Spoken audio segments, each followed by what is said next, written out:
It is July 20th, 2023. Welcome to Axiom News Live, where every Thursday at 2 Eastern Time, we engage strengths to catalyze change. Here we start with what is strong rather than what is wrong, to lift up the stories of people whose work in the world we've become connected to and care about.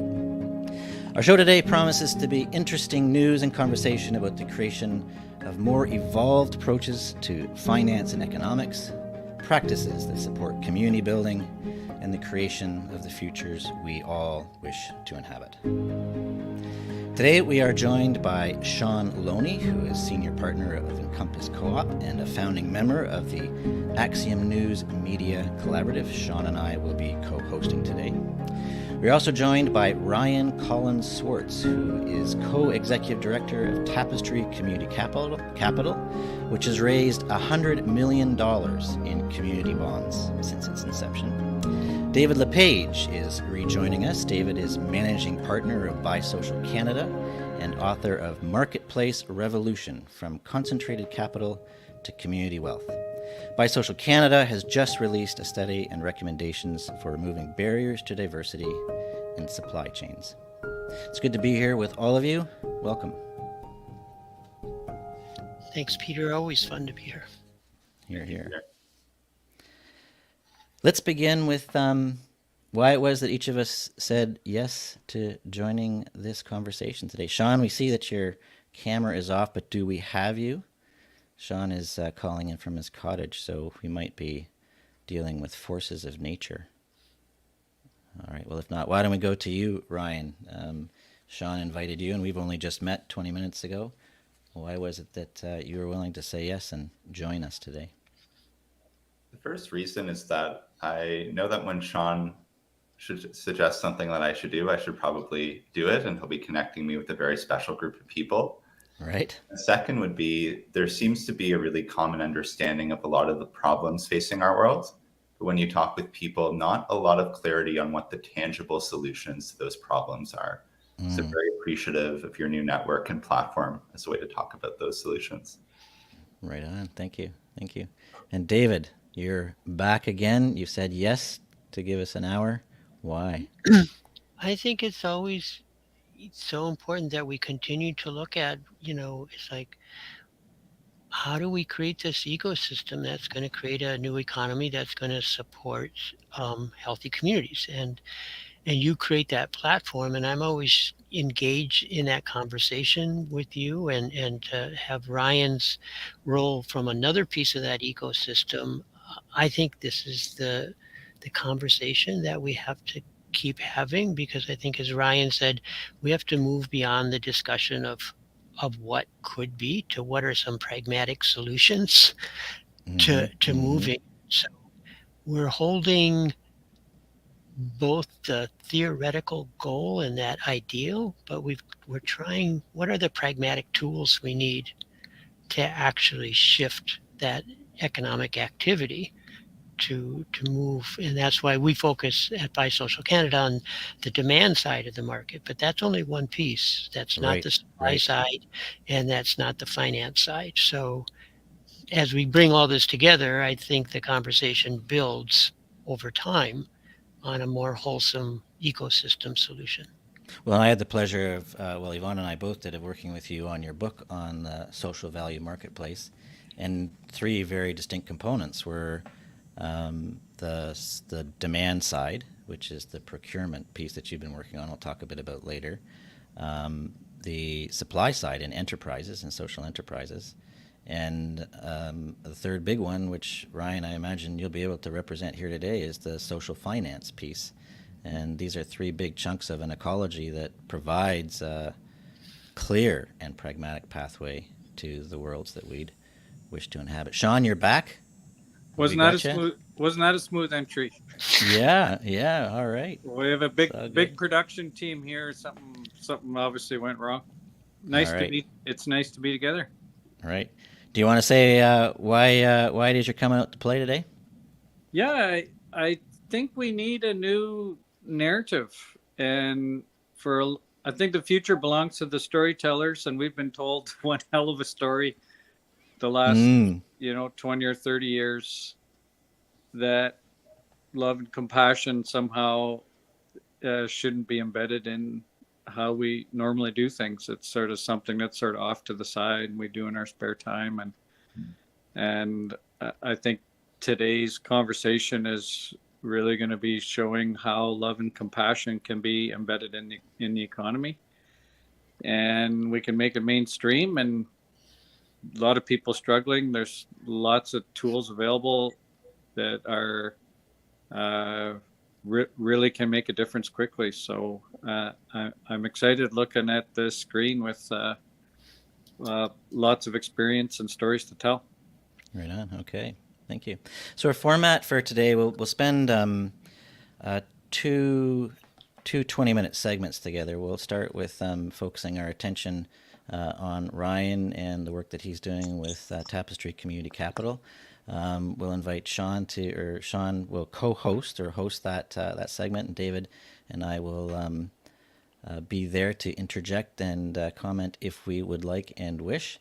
And then we'll take a short 60-second break, I guess, and then we'll regroup to focus our attention on the work that David is bringing and what's live and breaking in his world. How's that sound? All right? Okay. All right, so why don't we begin with you, Sean? You have a relationship with Ryan. We've only just met Ryan, and it's a pleasure to have done so. Why, Sean, did you feel it was important to bring Ryan onto our stream today? Well, as our viewers might know, I live in Winnipeg. We've got a huge homelessness issue.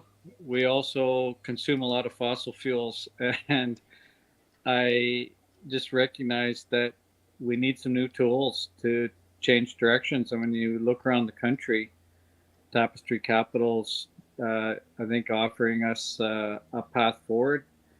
And Ryan, you came to Winnipeg to meet with a bunch of us in our sector. How long ago was that now? That was back in April. And just so Peter, you know how we do things in Winnipeg, we took Ryan curling. I was quite shocked that he hadn't been curling before. So, and he's pretty good. I have to admit, for first time out, he did just fine. So, Ryan, tell us a bit about your journey. You've been at Tapestry Capital since the start, but what's Tapestry Capital been up to? Mm-hmm. Thanks, Sean. At Tapestry, we act as a bridge between two worlds, and the nonprofit, social enterprise, cooperative world that's doing amazing work in the community. But often we face barriers when it comes to funding solutions. Often if you're working in the private sector, I went to a traditional business school. For all my classmates who went into some rather nefarious industries, let's say oil and gas, there's no shortage of people who will invest in you, lend you money, and all these new and innovative structures to go do something very extractive. Then when I went into the nonprofit sector, when you're looking to do something good, you're working directly with community, and you need to raise funds, there's really only a few options. You can have, pursue a grant, donations, or maybe try to generate enough earned revenue through social enterprise. And we looked at what new tools would be needed. So we bridge this world with community members and impact investors who are able to invest directly in organizations. And it really flips the power structure of the funding relationship on its head, going from one-on-one with, let's say, an organization to a foundation or a financial institution to one-to-many, where that organization gets to define their own funding terms and engages their community members in the solution for the long term. So Tapestry is not a small operation, and you've raised over $100 million to date. Is that right? And what for? What are you raising revenue for? Mm-hmm. It's our partners who raise the funds, and we act as a consultant and an advisor and a support every step of the way. And we've supported projects most commonly right now in affordable housing. We have two campaigns that just launched. One is the Propolis Housing Cooperative in Kamloops, BC. Nice. Developing their first ever new development, 50 units of net zero housing. Then we also have Places for People, which is in Halliburton, Ontario, rural community, cottage country, and they're raising funds for their portfolio of 12 homes and really looking to do what they do on a bigger level. But outside of that, we've funded projects in clean energy, arts and culture, and lots of different types of social purpose real estate. The common thread is there's an organization that has a big project that they want to finance and a compelling story to involve their community. So I can donate to these projects and get a charitable tax return, but what Tapestry Capital is helping these nonprofits do is to raise capital. So I can say I want to invest, and that would mean that I'm expecting a rate of return. Can you talk a bit about how that interplay is with like the group in Halliburton with their community? Mm-hmm. The organization, community bonds are one of the only funding sources where an organization gets to define the terms of their financing. So it is a loan, it's money they're borrowing from the community. Right. To decide everything that it looks like. So what the minimum investment size is, in many cases, it's as little as $500 or $1,000. They get to set the interest rate. Right now, we're seeing them range between about 2% and 5% a year. The term of the bond, between 3 and sometimes up to 15 years.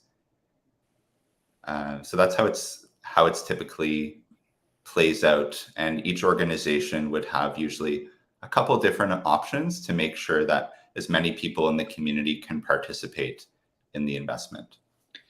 So what are you most excited about these days? Like what's alive for you in your work at Tapestry that you really want? Do you really feel a lot of energy around? Mm-hmm. Well, I would say like the most thing that I would actually wake up and feel alive is a little bit of like the fear and mobilization around climate change and wealth inequality, which seems to be picking up in many different places, from the workers' strikes in Hollywood to climate activism to the very real effect that we're seeing in terms of heat waves all across the world right now. So I feel like there's a very common frustration about these larger issues and people really looking to engage with solutions. Specifically to the work of community finance, I'm excited about the work that Tapestry is doing and the way that we directly partner with organizations leading change. It looks like as well a national partnership that we have with CMHC to grow community bonds in affordable housing, and other partnerships around the energy transition. There's also lots of activity from the federal government with the recent launch of the Social Finance Fund, which is going to mobilize billions of dollars of investment into our sector and our space. So I think that's something that's just launching right now, but it seems to be a little bit of a major shift that's going to be happening in the next few years. So I know that your Genesis, Tapestry's Genesis, came out of that wind turbine on Toronto's waterfront. I also know that Jack Layton was involved with that, I guess at that time as a city councillor in Toronto. You got any ins on the new mayor, Olivia Chow, in Toronto? And if there's any push towards community bonds or land trusts that you can connect to that the city of Toronto might be engaging in, like anything that she campaigned on that is of interest to Tapestry? Yeah, absolutely. I would say the two biggest issues in the election in the city were affordability and, related to that, affordable housing. So each of the more progressive campaigns had very ambitious goals around increasing the supply of nonprofit owned and operated housing in the city. In many cases using city-owned land, which is the Create TO program. So we are seeing now many of affordable housing providers in the city excited to be given access to land, and hopefully some of the development process made a little bit faster and some barriers removed so they can get started and be developing more housing. Have you done any work with the land trusts in Canada at all, and what does that look like? Mm-hmm.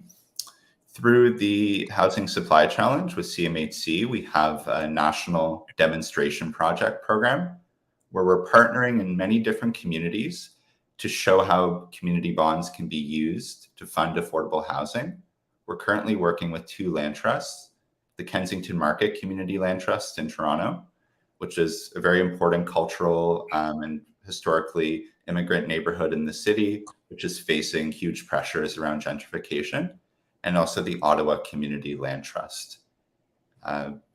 Those are two of the ways that you might be seeing community bonds being used in the future. So talk to us a bit more about that. So yeah, the Kensington Land Trust, for example, they're are they right now raising capital, and how are they going about paying the interest back to the investors? They're looking ahead to a capital raise with community bonds in the fall. And their biggest mission is to acquire both commercial and residential properties in the market and take them off the private speculative market, and they'll be owned for community use in perpetuity.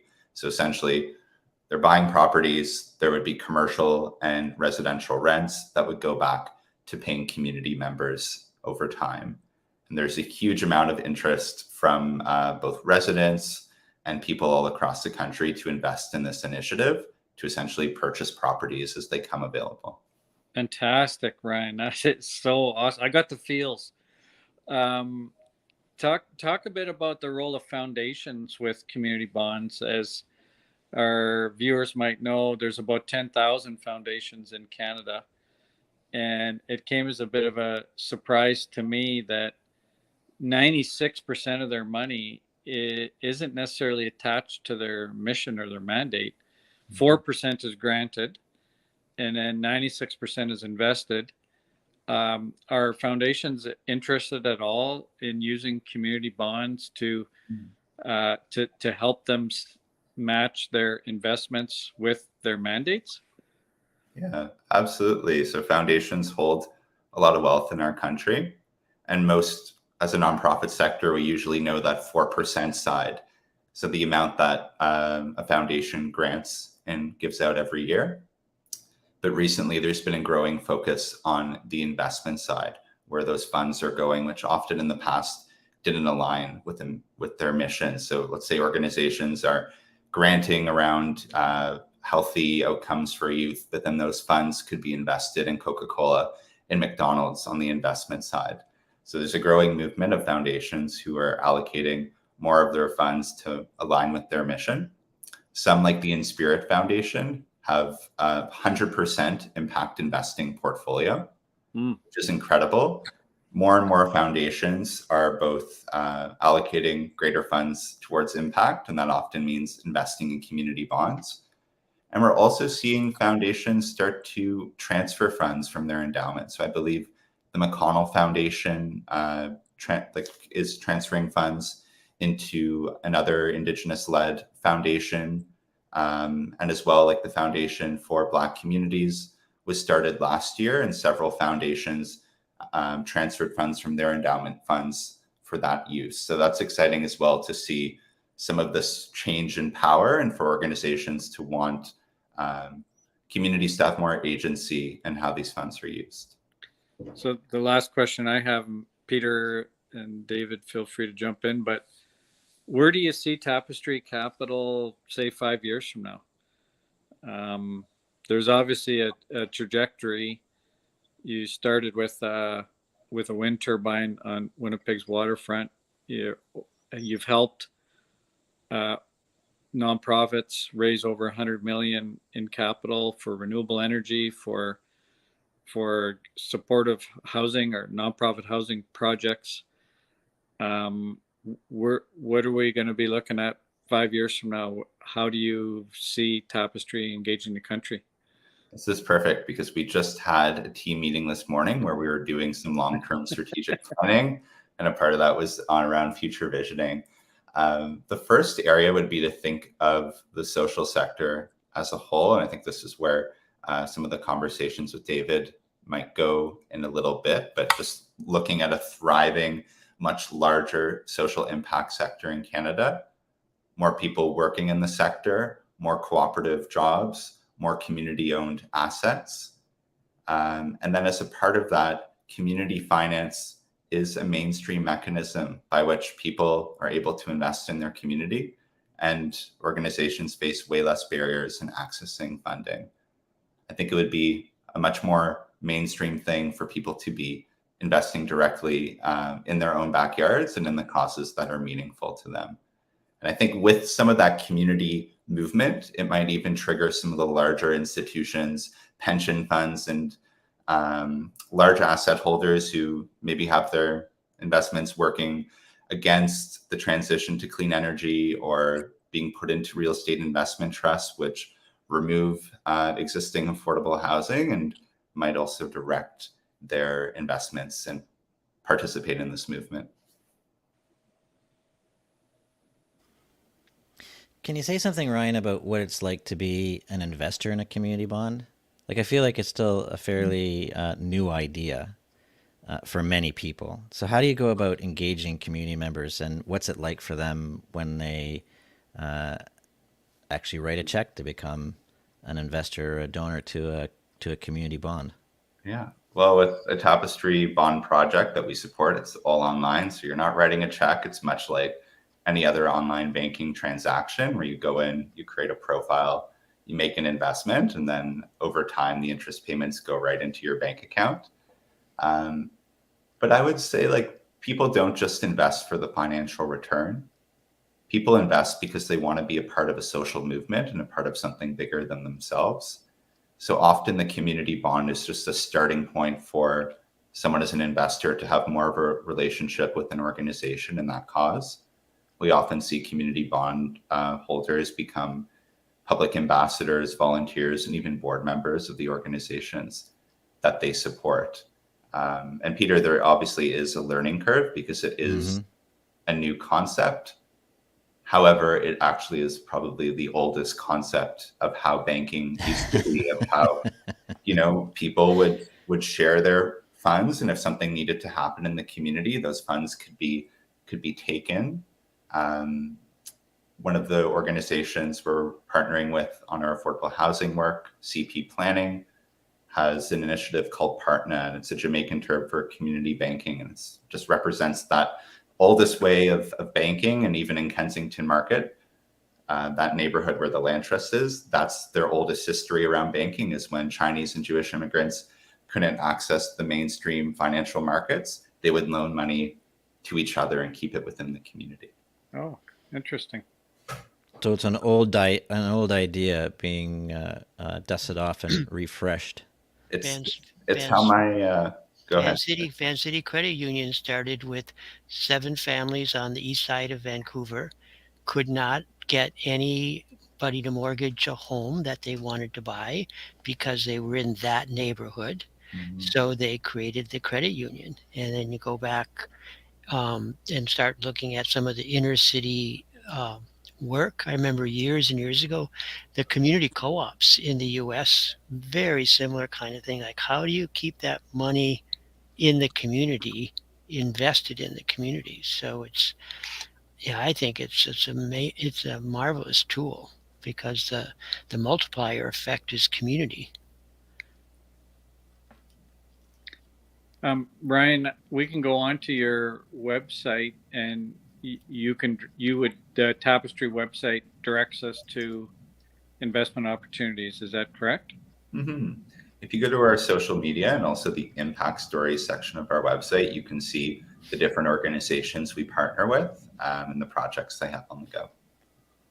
And I just want to note, none of those right now are in Winnipeg, but we're going to make something happen. Yeah, it seemed like maybe the curling club was one opportunity down the road. Actually, that's very true. We didn't expect that. We went to the curling club, and the manager was, "Oh, what are you guys up to?" And Ryan explained it, and I thought, "Oh boy, this is going to be a waste of time." And he was like, "Oh, we could really use that." So, I have a bit of a sideways inquiry that's just on my mind, and it's around, say, family-owned firms, or one Perry Phillips once called it the $1 trillion opportunity, where there are many businesses that are owned by people who are looking to retire or to get out. And there are options. They can turn to the markets and to venture capitalists. But I wonder if a community bond structure would be another way to, another place to turn to find the financing to convert the ownership of these organizations to the employees. Has that crossed your path at all, or is that a musing that's worth spending any time with? I think it's a huge opportunity. University of Waterloo ran an initiative called the Legacy Leadership Lab, which we participated in around that $1 trillion opportunity and the power of creating worker co-ops to able to raise capital and do some of these succession businesses. So definitely something of interest. It seems like there's a transfer of ownership to the people who actually work in and produce the wealth of these organizations that could democratize our economies too. It strikes me that that would be a values alignment with this kind of finance. A lot in the UK, a lot of local pubs are being saved that way, Peter. Is that right? I'm glad to hear it. Family owned, converting to community interest companies, social enterprises, and then using community capital, community bonds to finance the transition. So it's saving pubs across the UK, and other community assets. But I think exactly, Peter, it's really an untapped resource. Mm-hmm. Yeah, we're seeing as well, like in the UK, following that model, something called the Music Venue Trust, which is a co-op, essentially land trust that acquires different small and mid-sized music venues. And I think that's a frustration that we have in a lot of communities, that all the music venues are closing, and basically Live Nation owns, Ticketmaster, and they own all these music venues. And where's the community control and the artist control over these spaces? Very interesting. All right, so maybe just one last question, or maybe two, Ryan. I'm thinking of, when you look forward to, you've been at it for a long time now, and things are unfolding, by the sounds of things, very beautifully. What is it that you'd like to experience as you walk the next few years of this journey, and what's the best thing that could happen? It's a great question. I would say I'd love to have I'd love to continue building new perspectives on our work when it comes to community bonds and community finance. Coming into this world from like a business school background and then working in social enterprise and social innovation, a lot of these concepts existed long before I was alive, like generations and generations before. So I don't believe that we have exactly the right model and approach figured out. And I look forward to connecting with different communities who have different ways of doing things and continuing to adapt our model and make it really community and context specific, instead of just growing tapestry community bonds everywhere in the same way. And I look forward to continuing to go to communities and meet and build relationships with different people. I think that was such a beautiful thing that Sean did for my visit to Winnipeg, was building in that love and compassion and the value of relationships to building this type of work. That is something that really excites me as well. And maybe the last thing would be, I really value how tangible it is. The partnership that we have with organizations that we work with, the fact that our team can step into an affordable housing development after it's built and experience that full journey. So that's something that continues to excite me and we want to experience in the future. Nice. Beautiful. All right. Thank you. Thank you, Sean. And thank you, Ryan, for spending time sharing all the beautiful things you're making happen in the world. All right. With that, we're going to take a 60-second break, find a glass of water, and we'll just invite you to Cultivating Community, which we host every second Friday to connect and build community across boundaries, oceans, and nations. Yvonne, we'll cue that up, and we'll be back in 60 seconds or so to spend some time with David. If you would like to experience genuine connection with others, being heard, Patience, levity, and laughter. Warmth, light, smiles. New, deepening, and healing relationships. Then cultivate community with us. Coined by participants as a fortnightly feast for the soul, these 90-minute gatherings hosted by Axiom News offer a weaving of small group dialogue led by carefully crafted questions, followed by light, whole group reflection. Each dialogue round deepens connection and enlivens possibility between and amongst those who participate. All are welcome. Learn more and RSVP for our next gathering by visiting the Events tab in Anew Commons, our sister initiative in Mighty Networks, at anewcommons.mn.co/events.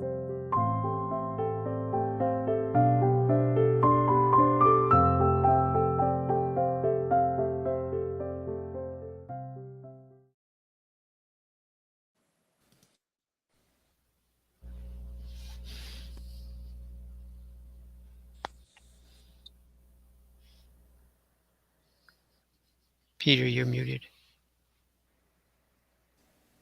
There, I got it. David, you'd written a week or so ago. Yeah, we might be having like mute button wars. All right, David. Technical issues again, Sean. Right. You know, beginning of COVID, right? We had these mugs that said "You're on mute." You could lift it up just to make the point. But here we are. David, you wrote, I guess maybe a week ago or 10 days ago, to say that you had been doing some research with Anchor TO and Bisocial Canada around removing barriers to diversity in supply chains, and in particular around attestation and third-party credentialing. And it seems to be another development in the long journey you've been walking to make marketplaces available for social enterprises and to reduce the barriers to entry and being in that game. So what was the impetus for the research project, and why is it important to be doing that work and spending time with it? Yeah, it's a great way to put it, Peter, because it is part of the journey, right? We keep discovering, like when we started talking about this, Sean and I and others, like years ago, people were like, what's procurement? What's social procurement? And we had to learn all this stuff. And then we started to realize the potential power of using what people buy to create social value. And that was a real journey to move from this model of procurement's all about avoiding risk, getting the lowest price, to procurement being a tool to create, best value and community value by choosing how the multiplier effects and the impacts of what you buy do. So And if I could just to be really clear for our listeners, David, when you say the impacts of what you buy, what we're talking about is organizations, so institutions, cities, builders in we're particular. talking individuals, but we work primarily with industry and government. Federal government spends $23 billion a year buying stuff, goods and services. Another 10 to 20 billion building things. Municipalities collectively, and every time they make a decision on that, there's a economic, a social, and an environmental and a cultural impact, because how you choose to who's going to be your supplier is going to have all kinds of impacts. If you choose lowest price, you're going to get lowest price and the cheapest product. If you start to look at, we'd like to get some community impact, can we, and we're trying to diversify and support, social enterprises, or we're trying to support indigenous owned businesses, let's target that as a supplier. So it took a long time because as Sean knows, how many meetings we've gone to across the country about, like, this is what it is, this is the potential. And about 10 years ago, we started to get a bit more traction. And in 2015, cities like the city of Toronto in 2015 said, we're going to do social procurement. And we want, as one of our targets, to have a more diversified supply chain. We want more Black-owned businesses, more Indigenous businesses, more social enterprises. And we're going to do that. And that's the policy of council. So staff went about trying to do that. But in the last couple of years, they found that the policy was good, but they weren't getting the traction or the impact that they were hoping for. There weren't more black businesses in the supply chain. The social enterprises still were outside of the city procurement process. So, and City of Toronto is part of this group called Anchor TO, which is 18 institutions. So you've got like York University, University of Toronto, and Seneca, all these groups working together. And so they collectively decided, can we look at what are some of the barriers that are stopping these diverse owned businesses from participating in our supply chains? And so, Well, because part of what happens, like you've worked very hard at, and now I understand that it is in federal policy now that social procurement structures are now in, and I think part of your intention there was to create to facilitate the creation of markets for social enterprises, because finding a customer and finding stable revenue is a big problem. So you've got the policy in place, and now it's coming on stream, and here in this stage in the journey, here you are again going, there's still barriers to participating. Right. Yeah, exactly, Peter. And so it's like, why isn't it working? The policy by itself is necessary. Now we've got to like implement. So the policy's there, the money's beginning to flow, the structures are there, and yet we haven't yet got capacity showing up to fill that demand. Yeah, and part of it is that when we started looking at this, like, what are some of those barriers? And in talking to a number, especially the diverse owned businesses, they said, look at, these buyers want us to get certified, and it costs me $300 or $500 to get certified. I know I'm black. I know I'm indigenous. And I imagine that'd be the $300 or so for the fees of the accrediting body. But I know that with these things, there's often an awful lot of paperwork to do. There's processes, meetings, that's the money, that's proofs. The whole process. Yeah. So we started to look back at, where did this come from, right? How did it arise? And it was kind of fascinating because I'd never looked back. And it's one of my latest trivia questions is, who was the US president that signed the executive order to require diversity in the US government supply chain? I'm not going to say because I know, because you told me. Okay. Sean, you follow US politics. As a joke, I was going to say Trump. No, Richard Nixon. Pretty close. So I didn't suspect it was Trump, but I don't know, just a show. It's interesting. No. It's been a while. Yeah, and where it came out of the civil rights movement to be a way to enhance engagement by forcing government suppliers to use diverse suppliers. So they started to create this, how do I know you're diverse? They said, well, get third-party certification. And that's where these lists came, and it evolved over 50 years, that the only way to identify it was to pay this money or to be on this list, or you weren't on the list. And then purchasers who bought the list said, well, you're not on the list. And we looked back at it, and why did they create the list and the barriers? Because they thought people would lie to get the extra points for being diversified.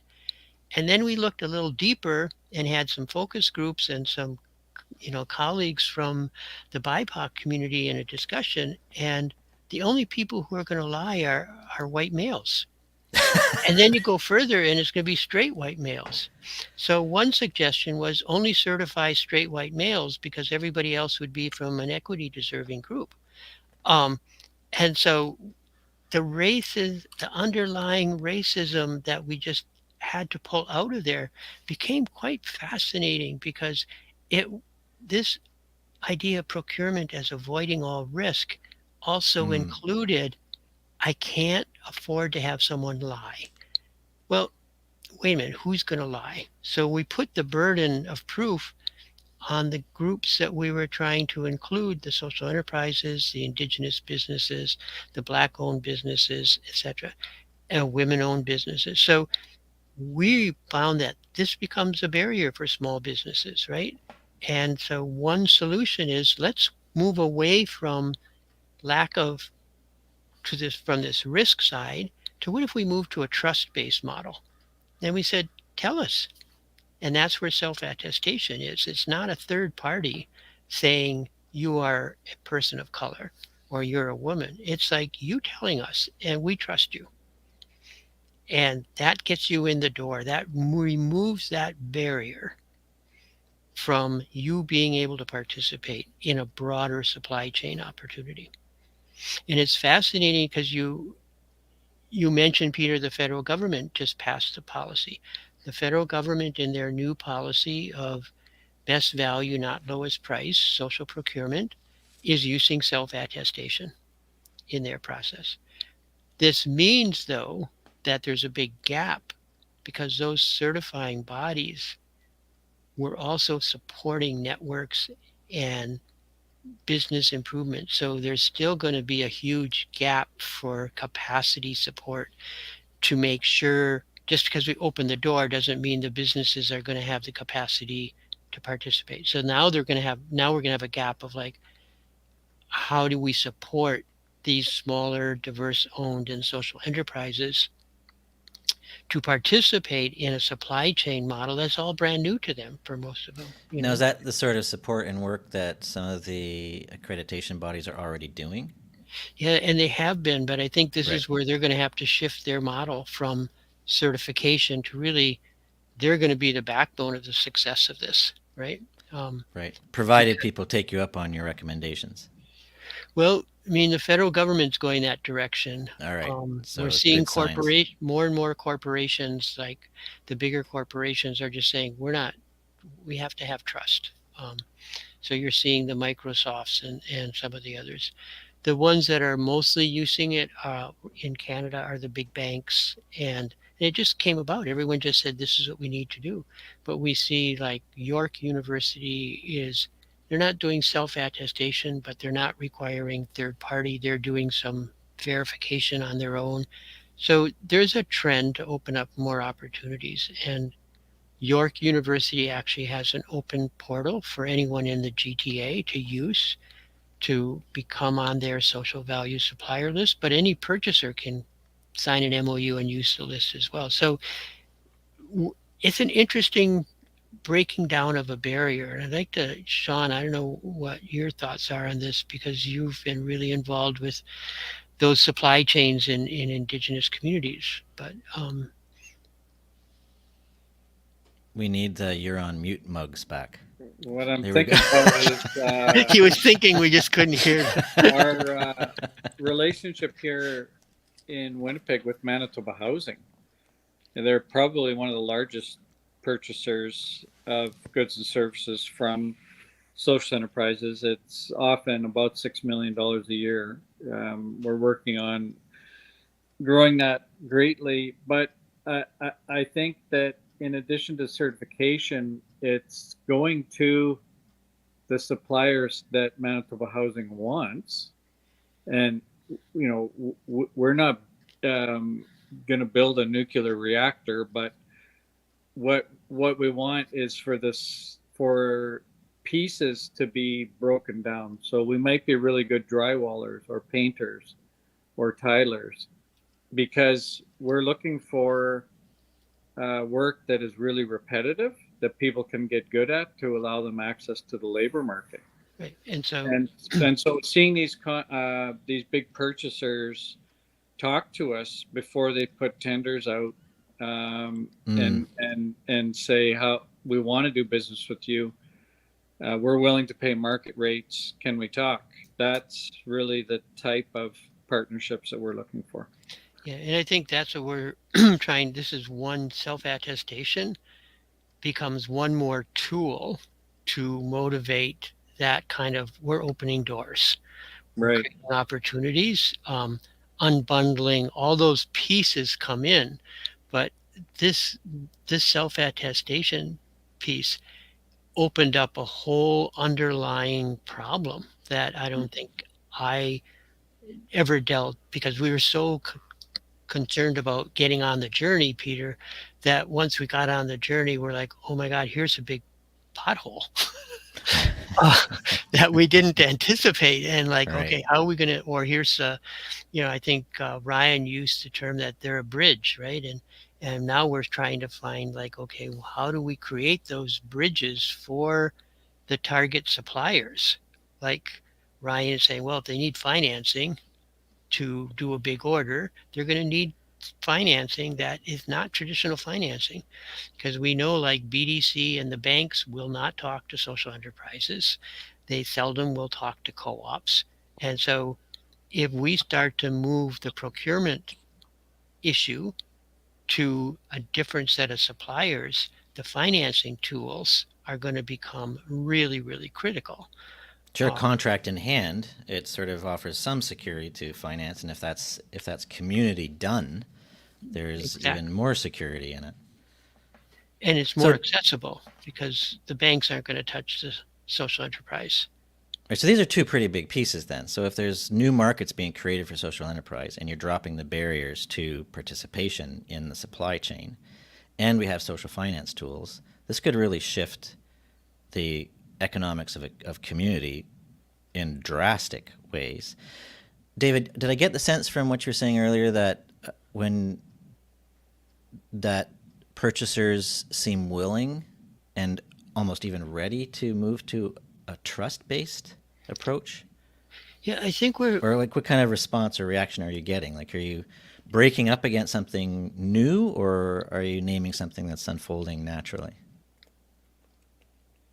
Both. Fair enough. Yeah, absolutely. Yeah. Makes sense. I mean, Makes sense. Yep. We look at like the city of Edmonton, that they have a mayor that's pushing this now, and they're moving really like, this is what he wants to see. This is what council wants to see. They're pulling, and driving it with community. We look at what happened just recently in Winnipeg when the sustainable procurement action plan was not in the budget, and Sean and his colleagues got quite motivated, and within 2 weeks found out that that was just an oversight, and got it and so communities driving it. We look at Toronto asking the questions, and then we see, like Sean's question about what does this mean with the new mayor. I just saw an article someone sent me this morning asking the new mayor, well, what are you going to do about social procurement? It's a big tool you could use. We're seeing it in rural communities like Wood Buffalo, which is the Fort McMurray and the other municipalities around there, where they're saying, we're spending this money. Let's get some value. So it's coming from council and mayors, but it's also coming from the business community, because they're saying, wait a minute, you're spending money. Where's it going? So, your former town, right. You and I were involved in the early discussions in Peterborough. They've now spent 2 or 3 years on this and moving forward. And a lot of that comes from the community and from the small businesses saying, how much money is going to stick in the community? It's our taxes. How are our taxes getting reinvested and multiplying our jobs and our social value? So I think we're seeing now those, as you said at the beginning, that's the next challenge in social procurement, is these implementation processes are going to be not just the change in the tools, but the culture of why we're doing it, right? And I was and you mentioned moving to more of a trust-based approach, and what Sean, you said earlier, the notion that purchasers are coming to you prior to putting about an RFP is a good sign. So these are some of the cultural shifts so there's more community engagement. Yeah. You're moving to trust. Sorry, go ahead, Sean. Well, I was going to say, Ryan kind of touched on it in a way, is that oddly in the nonprofit sector, we haven't been used to saying we want to compete, but basically that's what we're saying now. And to use Tapestry's example, is that there's a lot of people with investment money that if the tool is available, they'll prefer investing in something that makes them happy, that brings them joy. And I think as far as governments are concerned, we want to compete because we can deliver more value than a traditional private sector company that isn't interested in diverse employment practices. I think that's really exciting, but it involves David, I'm interested in what you think about this, but it involves a shift in the nonprofit sector or in the social value sector to say, yeah, we're not really getting anywhere just with relying on funding. We need that, but we want to add to that. We want to jump into the marketplace. And are you, if governments are getting on side with the procurement end, what are you seeing in terms of the nonprofit sector, one, to jump in? I And think, in yeah, terms of applying? I think the interest is growing. The shift is happening. I mean, I worked most of my career in the U.S. in the nonprofit sector and community economic development. And Ryan, I think we had our community radio station was going to go belly up in early '80s, and we actually issued community radio bonds Oh, interesting. No kidding. we had board members who said, "I can't give you any more gifts. I don't need a tax receipt, but can you give me the money back in a couple of years?" So we actually set it up that people could put it in their individual retirement accounts, and had this really, I think we raised enough to make payroll and get through the crisis. But Sean, I think we're going to see some change. We're seeing some change. We're seeing more. Here's an example. Green Shield, the insurance company, has been around for 60 years. They started in Windsor because some factory workers needed access to affordable health care. So they set up a nonprofit healthcare delivery system called Green Shield. That's a $2 billion a year business now. Right. And they're a nonprofit owned. 3 years ago, they started to say publicly, and if you go to their website, we are a social enterprise. We are a nonprofit social enterprise. Our profits go back into community. And they just made a huge contribution to make healthcare more accessible for new refugees and immigrants with their profits. So as we see those big ones, and as you know, Winnipeg and Vancouver, Toronto have really some great pockets of social enterprise that have been around for years doing great stuff. And we just need to get that story out. The words you talked about at the beginning, that story is not told loud enough. And we have to get the social enterprises to be competitive. And that's going to take a different culture in the nonprofit sector, from like, please, sir, could I have some more, to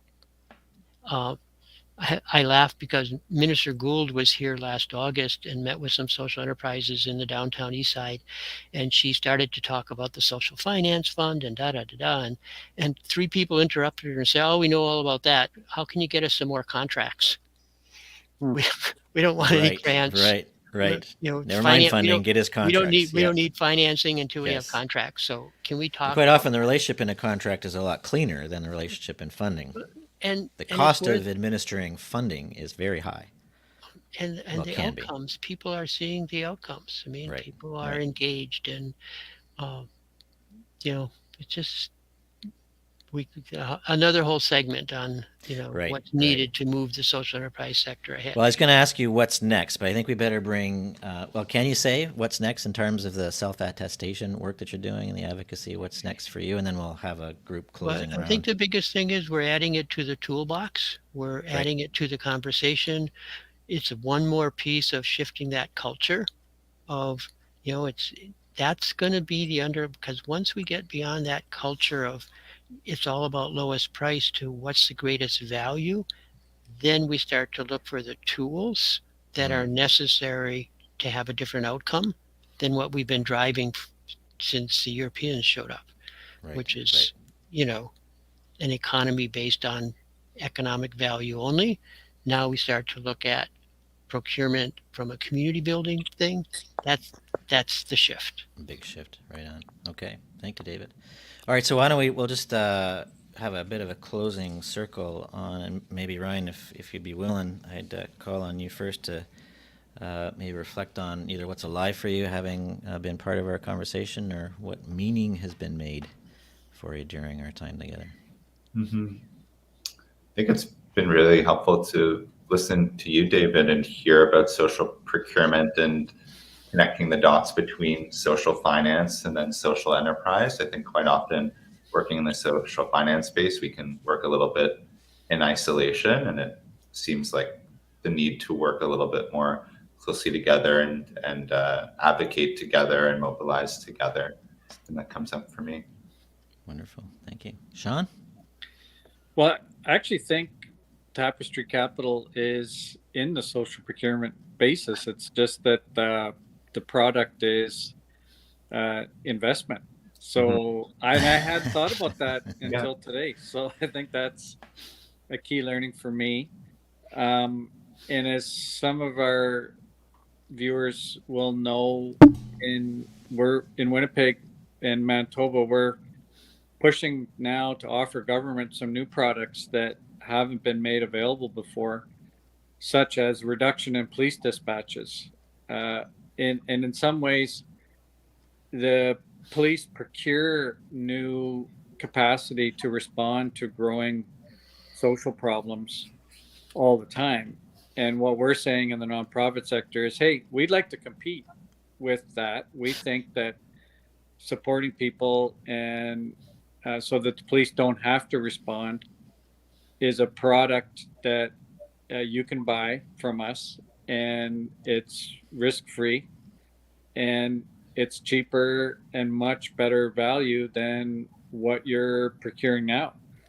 So I just really think the idea that governments value what they buy and they don't necessarily value what they fund. And so procurement, just so much for me revolves around procurement, and just really appreciate, David, you're pushing all these years. And I guess I'm kind of curious to know, are you seeing this and feeling this momentum in most recent years, unlike other times in your career? Yeah, I think that's the biggest shift in the last 2 years, Sean, is, for the federal government to make the shift for private sector companies. We, working with companies like SAP and construction companies, we must have like a dozen construction companies who 3 years ago would not have been where they are now. They were talking about building buildings. Now they're talking about, what does that building mean to community? That's a library, or that's a school. And then we start to see the social enterprises stepping up and saying, we're working on helping build social value into a $2.2 billion hospital build. And social enterprises are not going to meet the demand to be the electrician there, but they're doing the cleaning, they're doing the temporary work, they're doing the security work. So it's an evolving, but I have to say it's encouraging. I think, and then I think we see the success of Tapestry. When did you guys start, Brian? In May 2018, and there's a history with Trek going back to the early 2000s. Yeah, so we see this evolution of the marketplace, more players. When someone sends me an article about social procurement in Toronto, and I don't even know who the person is who wrote the article, that's like, wow, this is great. There's all these players coming in talking about it. And it used to be, Sean, you and I could have a club meeting. That's right. So, Peter, I've got to run quickly, but I want to thank you for the opportunity to be on again. It's always You're fun. very welcome. Very welcome. Well, your timing is right on the mark, David. We are coming to a close, so I'd just like to thank each of you for joining us again today for what was surely a generative conversation, and for what you're all making and your colleagues are making possible in the world. You are together creating the world that we wish to inhabit. Thank you very much. So with that, I will say that our time together today has come to completion. Join us again next Thursday at 2 o'clock ET or 7 p.m. in the UK. You can subscribe below and find us at axiomnews.com, Facebook, and on Twitter. I'm your host, Peter Pula. Thanks for listening.